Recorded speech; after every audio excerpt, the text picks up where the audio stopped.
할렐루야, 오늘도 좋은 날입니다. 빌립보서 1장 1절에서 2절 말씀 묵상입니다. 오늘은 주님 안에 거하라 라는 제목으로 말씀을 나누도록 하겠습니다. 목회자에게 어떤 교회, 어떤 성도를 생각할 때 근심이 되는 교회와 성도가 있습니다. 반대로 머릿속에 떠올리기만 해도 기쁘고 미소 짓게 하는 교회도 있고 성도도 있습니다. 목회자도 사람인지라 자신에게 극진한 환대와 사랑을 베풀어준 교회와 성도를 잊기란 쉽지가 않습니다. 생각만 해도 고맙고 나도 모르게 미소를 짓게 하고 기억하면 할수록 행복해지는 교회와 성도가 있습니다. 어쩌면 바울에게 빌립보 교회가 그런 교회가 아니었을까 생각해 봅니다.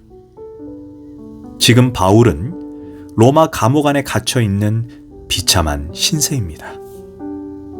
그런데 지금 빌립보 교회를 생각하며 편지를 쓰는데 그의 마음에 기쁨과 감격이 가슴에 벅차오릅니다. 그래서인지 빌립보서가 단 4장밖에 되지 않지만 무려 기쁨이라는 단어가 총 18번이나 등장합니다. 그래서 온통 기쁨으로 가득 찬 편지가 빌립보서입니다. 빌립보서가 다른 서신서와 구별되는 점이 있다면 어떤 특별한 목적을 가지고 쓴 편지가 아니라는 것입니다. 보통 갈라디아서, 로마서, 고린도 전후서, 디모데 전후서 등은 모두 바울이 뚜렷한 목적을 가지고 편지를 썼습니다. 변질된 복음을 교정하거나 분열되고 병든 교회를 정화하거나 올바른 목회 방향성을 가르치기 위해 기록되었습니다. 그런데 빌립보서는 어떤 뚜렷한 목적이 없이 글을 써내려갑니다. 우리가 보통 누군가와 통화를 할 때 목적을 가지고 통화하는 사람과 특별한 이유 없이 통화하는 사이 중에 어떤 사이가 더 가까운 사이일까요? 그냥 연락하는 사이가 진짜 가까운 사이입니다. 바울에게 있어 빌립보 교회가 그런 교회입니다. 특별한 일이 없어도 그냥 보고 싶은 교회, 연락하고 싶은 교회입니다. 물론 전혀 목적이 없는 것은 아닙니다. 빌립보 교회에서 파송받고 바울의 옥바라지를 해준 선교사 에바브로디도를 다시 빌립보 교회로 돌려보내면서 그의 수고와 헌신을 기록해주고 자기에게 금전적으로 도와준 빌립보 교회에게 감사를 표합니다. 또한 교회에서 열정이 가득해서 다투게 된 두 여인 유오디아와 순두계를 권하여 화해시키려는 목적도 있습니다. 그러나 빌립보서 전체 내용과 분위기는 여전히 빌립보 교회 성도에게 전하는 감사와 찬양으로 가득 찹니다. 빌립보서는 바울이 AD 63년경에 로마 감옥에 1차 투옥되었을 때 기록된 옥중 서신입니다. 바울이 빌립보서를 쓸 때 빌립보 교회가 개척된 지 대략 10년에서 12년이 되었을 때입니다. 10년 넘게 빌립보 교회는 바울을 신뢰하며 신실하게 복음의 동역자로 섬겨왔습니다. 바울이 감옥에 갇혀 더 이상 복음을 전하지 못하게 되었다고 후원을 끊거나 차갑게 등 돌리지 않았습니다. 도리어 선교사 에바브로디도를 파송해서 바울의 옥중 생활을 도와주도록 섬긴 교회입니다. 바울은 보통 서신서를 기록할 때 반드시 자신이 예수 그리스도의 사도됨을 의도적으로 밝혀왔습니다. 그 이유는 바울이 당시 대다수의 교회에서 사도권을 의심받거나 12사도보다 저평가되었기에 편지를 기록할 때마다 자신의 권위와 위치를 나타내기 위해 사도라는 단어를 분명하게 명시했습니다. 그런데 빌립보서에는 사도라는 단어가 전혀 등장하고 있지 않습니다. 단지 그리스도 예수의 종 바울이라고만 언급합니다. 그 이유는 빌립보 교회 성도들에게 충분히 사도로 인정받고 존경받았기 때문입니다. 바울이 리더십을 굳이 주장할 필요가 없는 것은 빌립보 교회에서 먼저 세워주었기 때문입니다. 목회자를 인정해주고 존중해주는 교회와 공동체, 굳이 힘을 주어 자신의 존재감을 과시할 필요가 없습니다. 빌립보 교회는 굳이 바울이 사도권을 강조하지 않아도 사도 중에 사도로 높여준 교회입니다. 그러니 별다른 수식어가 없이 바울은 그리스도 예수의 종이라고 낮추어 쓴 것입니다. 빌립보 교회는 자주장사 루디아, 귀신 들렸던 여종, 감옥의 간수와 그의 가족들로 시작되었습니다.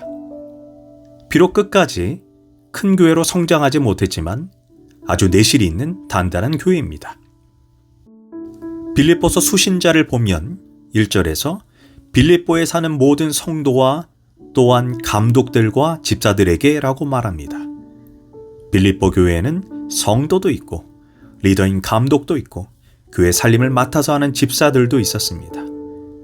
또한 에바브로디도와 같은 선교사까지 파송한 건강한 교회입니다. 1절에서 바울은 빌립보 교회를 향해 인사말을 전합니다. 하나님 우리 아버지와 주 예수 그리스도로부터 은혜와 평강이 너에게 있을지어다. 이 말씀은 사실 상식적으로는 도저히 이해되지 않는 단어로 인사를 전합니다. 바로 은혜와 평강이라는 단어입니다.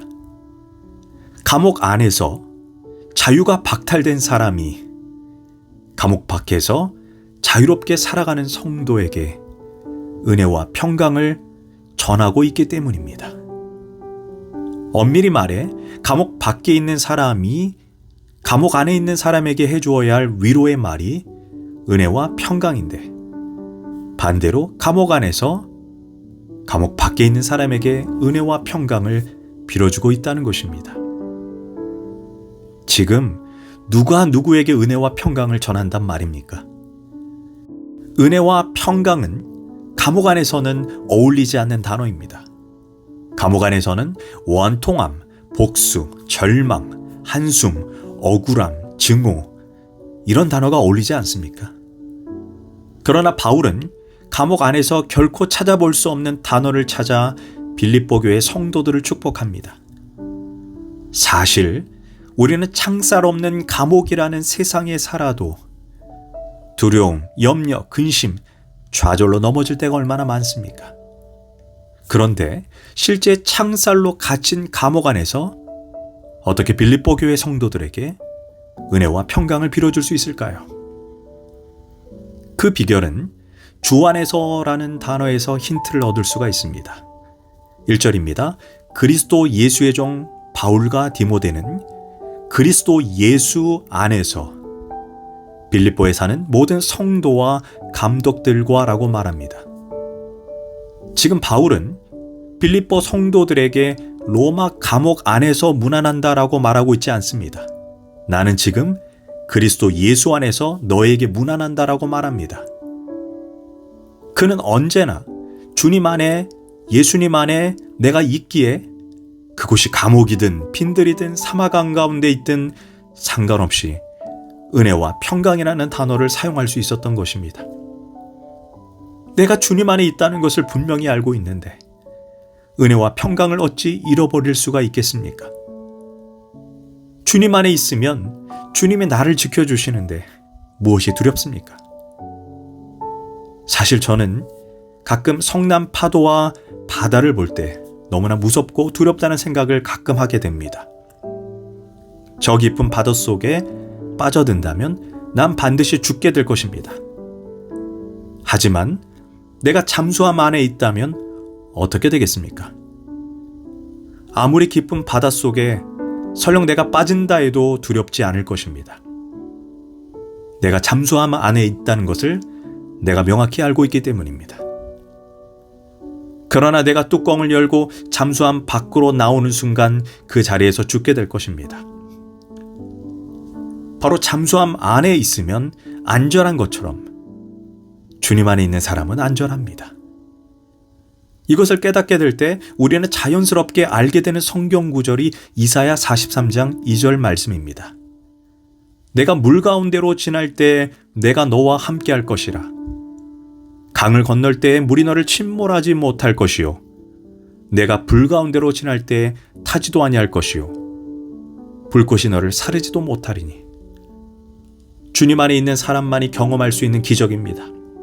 사실 우리가 주님 안에 있는지 주님 밖에 살고 있는지 바로 아는 방법이 있습니다. 그 사람의 언어를 들어보면 됩니다. 주님 안에 있는 사람의 언어와 주님 밖에 있는 사람의 언어가 확연하게 다릅니다. 바울이 감옥 안에서도 감옥의 언어를 사용하지 않는 것은 그 순간에도 주님 안에 있기 때문입니다.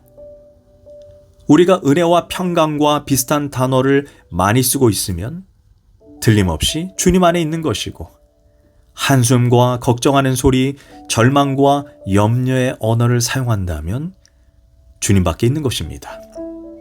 죽겠다라는 단어가 주님 안에 들어가면 죽게 있다로 바뀌게 되는 것입니다. 자살이라는 이 단어가 주님 안으로 들어가면 살자로 읽히게 되는 것입니다. 우리가 주님 안에 거하는 순간 주님도 우리 안에 거하는 놀라운 신비가 일어납니다. 그때 예수님은 이렇게 말씀합니다.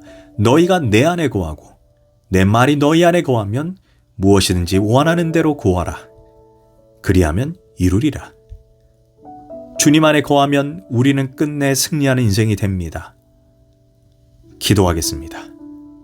하나님, 오늘도 내 삶에 어떤 일이 일어난다 해도 내가 주님 안에 있다는 것을 잊지 않고 기쁨을 빼앗기지 않게 하소서. 그때 주님이 내 삶에 역사하시는 놀라운 기적을 보게 하소서.